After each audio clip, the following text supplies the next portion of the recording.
Most people think fear comes from loud noises, from things jumping out of the dark, from moments you can clearly see. But the most disturbing experiences don't work that way. They start quietly. A sound you almost ignore, a feeling you can't explain, a moment where nothing looks wrong, but everything feels off. The stories you're about to hear aren't about monsters or legends. They're about ordinary people in ordinary situations who realized far too late that something wasn't right. Not because they saw it clearly, but because they felt it. A presence in a room that should have been empty.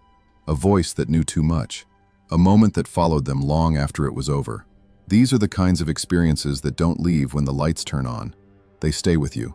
They sit quietly in the back of your mind, waiting for the next time you're alone in the dark. Tonight, you'll hear 3 very disturbing, true, scary stories from people who still can't fully explain what happened to them, only that it was real, and it changed the way they see the world at night. So before you get comfortable, before you tell yourself you're safe, just remember, some of the scariest things don't want to be seen. The first thing that woke me up wasn't a sound. It was the feeling that I wasn't alone. My eyes opened slowly, adjusting to the darkness of my room. The only light came from the faint glow of the street lamp outside my window, just enough to outline the shapes of familiar furniture. Everything looked normal, but something felt wrong. I lay there for a moment listening. No footsteps, no movement, just silence, until I heard it. Breathing. It wasn't loud. It wasn't rushed. It was slow and steady, like someone calmly standing nearby.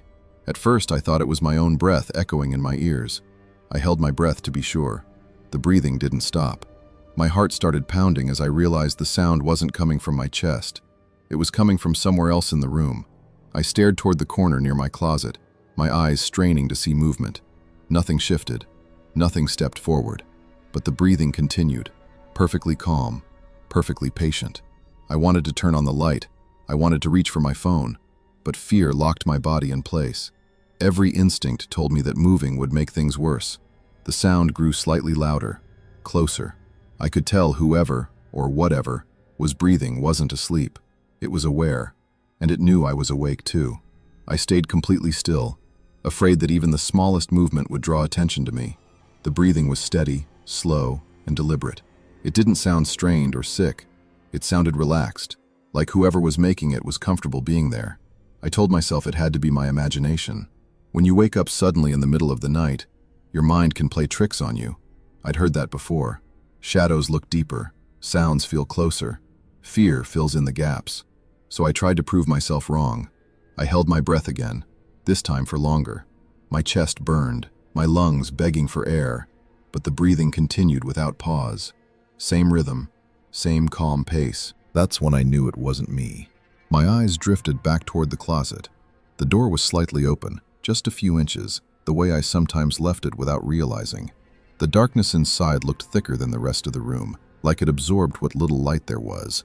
The breathing was coming from there, not directly in front of me, not beside the bed, from inside the closet. I felt a cold knot form in my stomach. I tried to listen for any other sound, footsteps, fabric moving, anything, but there was nothing, just that slow inhale and exhale. I thought about reaching for my phone on the nightstand. It was close enough that I could probably grab it without making noise, but the idea of moving my arm felt impossible. I was suddenly aware of how loud everything could be. The sheets shifting, my skin brushing the mattress, even my heartbeat. The breathing changed. Not faster, not louder, closer. It sounded like whoever was inside the closet had leaned forward slightly. The inhale felt fuller now, the exhale longer, like it was savoring the moment. My mouth went dry. I whispered, "Hello?" The word barely made it past my lips. The breathing stopped. For a split second, I felt relief. Maybe I'd imagined everything after all.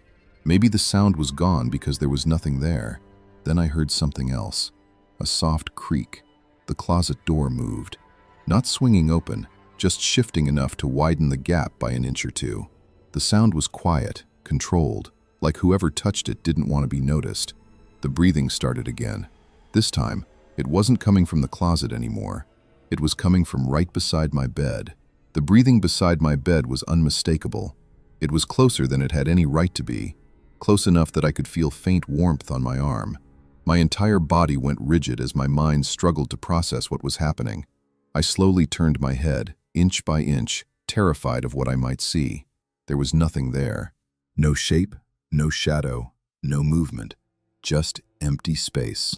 But the breathing continued, steady and calm, like it didn't care whether I could see it or not. My heart was pounding so hard it felt like it might drown out the sound, but it didn't. If anything, the breathing seemed to adjust, matching the rhythm of my fear. I squeezed my eyes shut, silently begging for it to stop. That's when I felt the mattress dip. Not hard, not sudden, just enough to let me know something had shifted its weight beside me. The sheets pulled tight around my legs, stretching slightly toward the edge of the bed. Whatever was there was sitting down. Panic flooded through me. I reached blindly for my phone, my fingers shaking as they brushed against the screen. The moment it lit up, the breathing stopped. The silence was worse. I held the phone in front of me like a shield, its dim glow casting weak light across the bed. The space beside me was empty. The sheets were rumpled, but there was no clear sign of anyone being there. I was about to convince myself it was all in my head when the phone screen went dark, and the breathing returned. This time, it was right next to my ear. I felt something brush against my hair, not a hand, not exactly, just enough contact to make my skin crawl. My chest tightened, and a sound escaped my throat before I could stop it. I screamed. I rolled off the bed, hitting the floor hard, scrambling toward the door as the breathing changed. No longer calm, no longer slow. It grew sharper, more erratic, filling the room from every direction. I flung the door open and ran into the hallway, not daring to look back. Behind me, in the darkness of my room, the breathing stopped, all at once, like it had never been there at all. I didn't go back into my room that night. I slept on the couch with every light in the house turned on, convincing myself that exhaustion had played tricks on my mind. By morning, the fear felt distant, dulled by daylight and logic. When I finally returned to my bedroom, everything looked normal. The closet door was open the same way I always left it. The bed was made, no signs of anyone else being there. I told myself that was proof enough. Weeks passed, then months. The memory faded into something uncomfortable but manageable. Just another strange night I tried not to think about. Until it happened again. Not the breathing, something worse. One night, as I was drifting off to sleep, I caught myself holding my breath, listening. I realized I'd been doing it for a while, waiting to hear if something else would breathe when I stopped. It never did. But that didn't bring relief. Because now, sometimes when I wake up in the middle of the night, the room feels exactly the way it did back then. Quiet, still, and occupied. There's no sound, no movement, just the certainty that if I listen too closely, I'll hear it again. So I don't. I keep my breath shallow. I don't move. And I never, ever check the closet anymore. Because whatever was breathing in my room that night didn't make a sound when it left. I wasn't supposed to be awake that night. I had work early the next morning, and I remember checking the time one last time before putting my phone down on the nightstand. The room was dark, quiet, and normal in every way. That's why the vibration startled me so badly.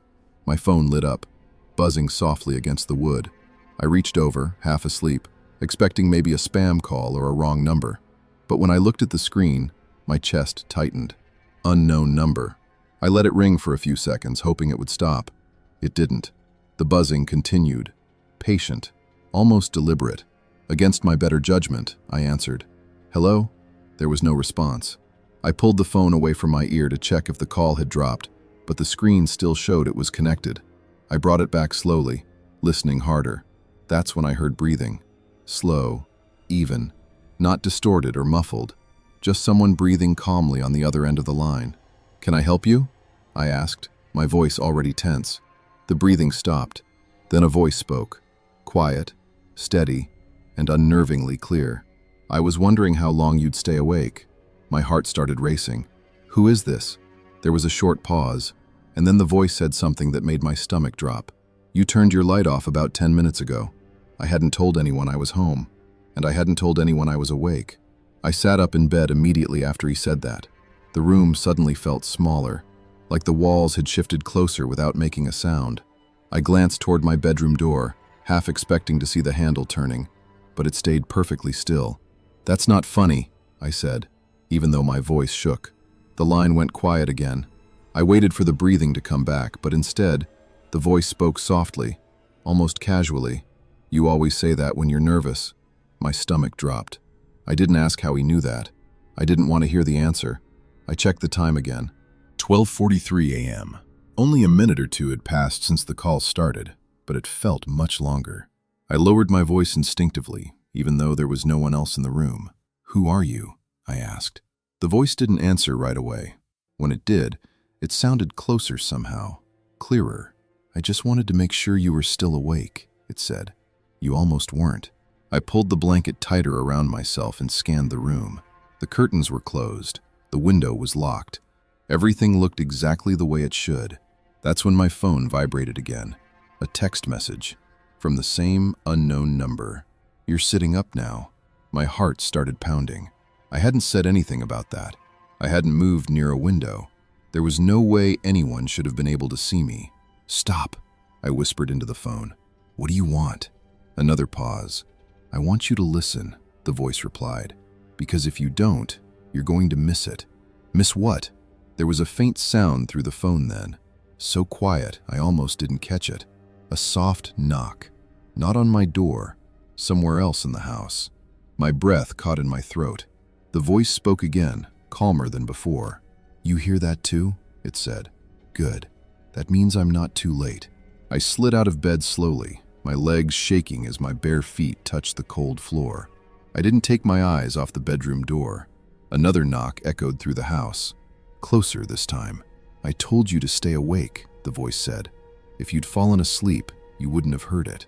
I realized then that the call wasn't the worst part. It was the warning. The knocking didn't come again right away. That was the worst part. I stood there in my bedroom, phone pressed tight to my ear, listening to the quiet stretch longer and longer. My heart was pounding so hard, I was sure the person on the other end could hear it. "Where is it coming from?" I whispered.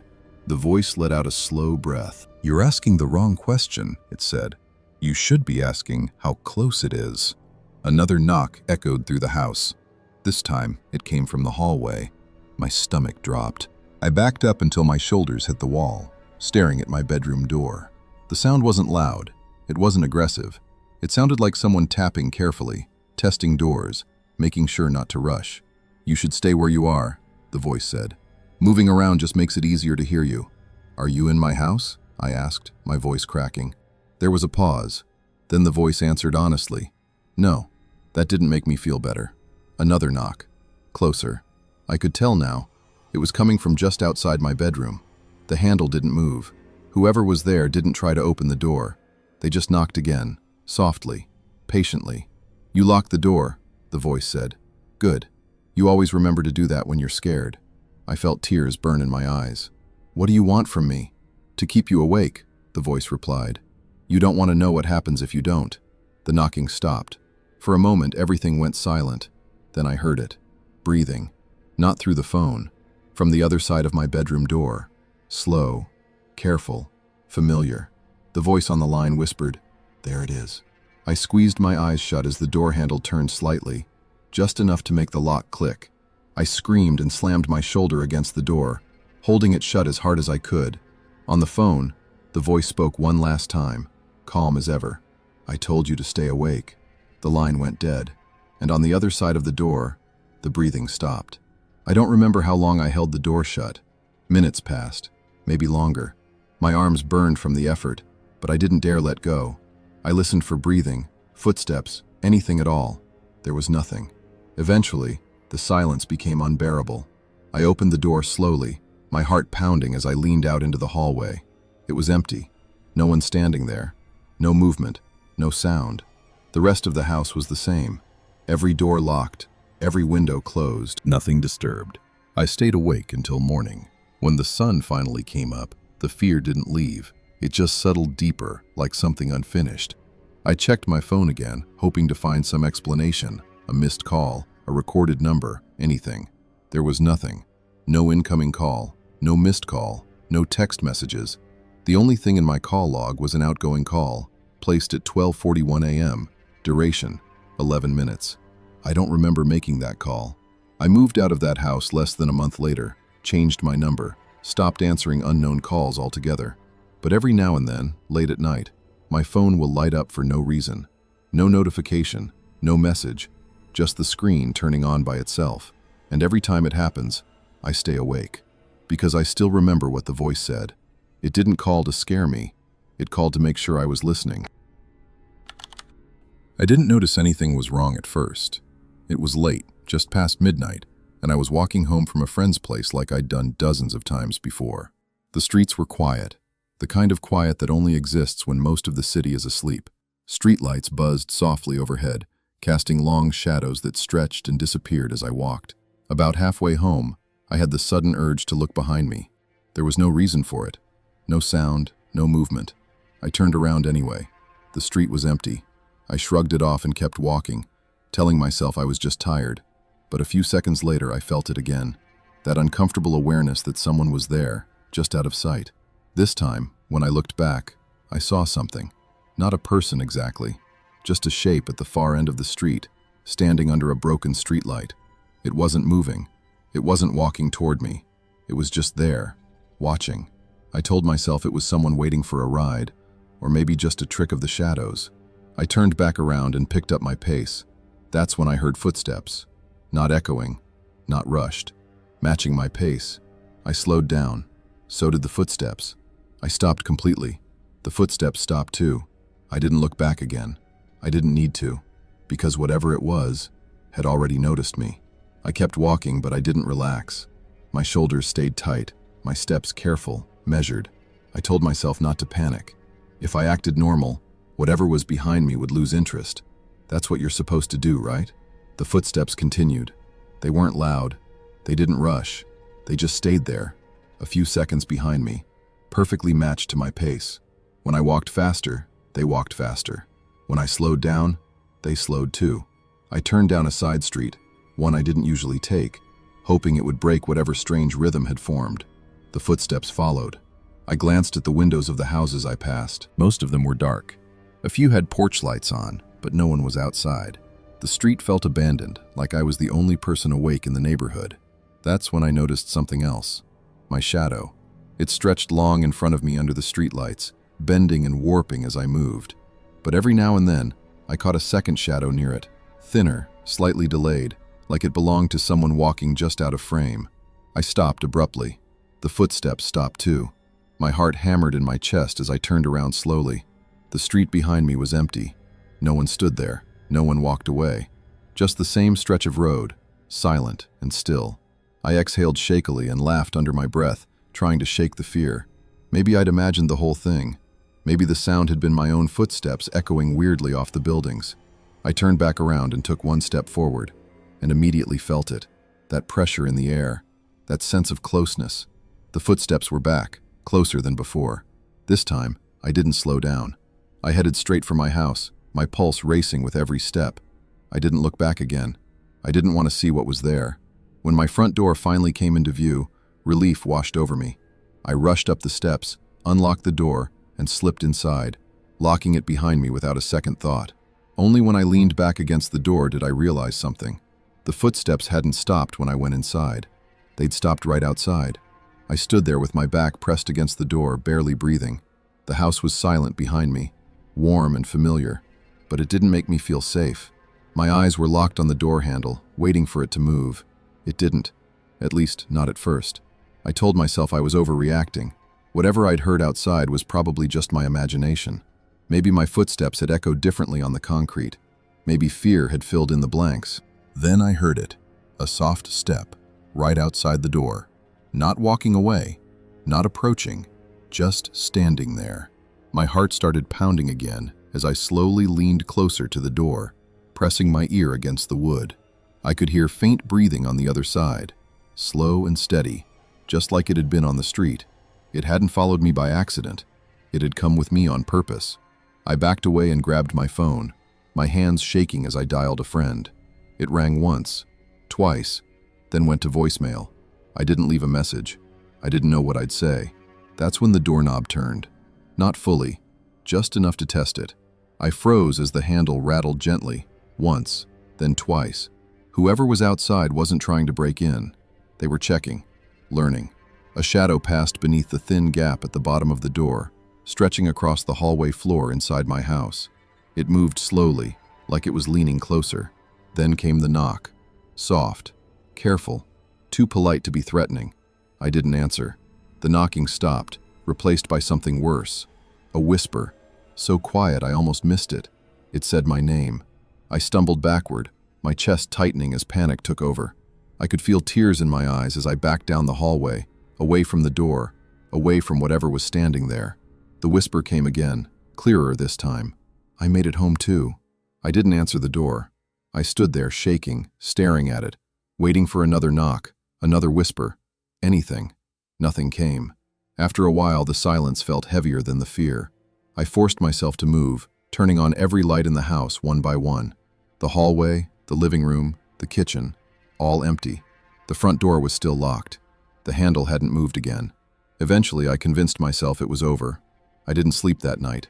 I sat on the couch until the sky outside started to lighten, replaying every step of the walk home in my head, trying to figure out when it decided to follow me. The next morning, I opened the front door slowly. The street was empty. No footprints. No marks near the door. No sign anyone had been there. Life went on after that. Days passed, then weeks. The memory dulled, settling into something I could almost ignore. Almost. Because ever since that night, I've noticed something strange. Sometimes when I get home late, I unlock the door and pause for a second, waiting. Not because I'm scared someone might be inside, but because part of me expects to hear footsteps stop behind me. And sometimes, just before I close the door, I feel that same pressure in the air, like something is deciding whether to come in this time.